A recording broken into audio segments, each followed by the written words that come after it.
We can safely assume that, if you take out a man's brain, he's not going to be able to think. I grant that. But I still think that the relationship between the mind and the brain is not clearly established. Even after all these centuries of scientific, what is the relationship between the mind and the brain? Even though mind states are dependent on brain states, it doesn't follow that the two are the same, or even that one causes the other. Let me give you a couple of examples of what I mean. If you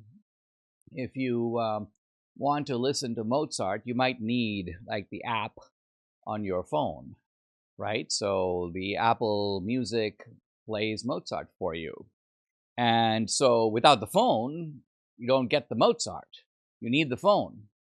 But would anybody claim that somehow the phone is the same as the music? Or the phone is causing the music? No, you can get the music many other ways. The music is actually separate from the phone. The phone is merely the sort of vehicle, the pipe, to generate the sound. Of course, if you break the phone, the music won't come out of it. But on the other hand, you can go to an opera and hear the same music without the phone.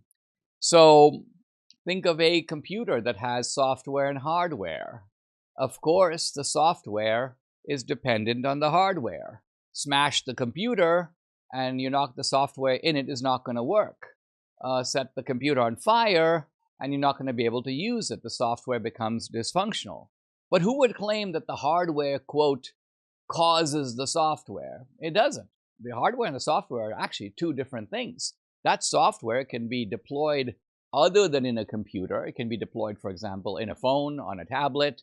And so again, the hardware is merely the kind of physical frame that contains the software. So the point I'm getting at is that there is a possibility that our thoughts and our mind are merely located in the brain. The brain is like the receiver of the mind, but it's not the same as the mind. When I first came to America around 1980, I had $500 in my pocket. That's it. Now, if I'd been really frugal and not spent a penny of that money, what do you think it would be worth now? What could it actually buy now compared to what it could buy in 1980? Well, the answer, less than $130. Now, why is that?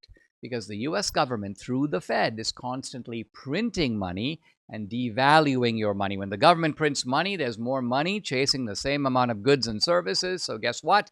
Money goes down in value. Money buys less. The Fed has been at it since 1913. That's why a dollar today can buy just what a few cents could buy in 1913. And the government continues to print oceans of money. It really never stops. Now, an ounce of gold reached a high of $850 in 1980. It's worth now around $3,900 an ounce. So historically, over time, we see gold has gone up and up in value.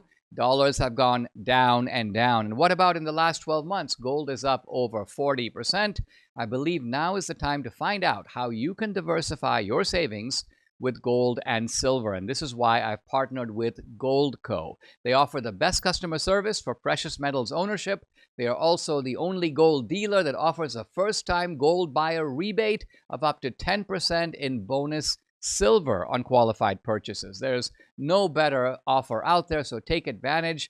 To learn more about how to safeguard your savings from the dollar's decline, go to dineshgold.com. Very simple, easy to remember, dineshgold.com.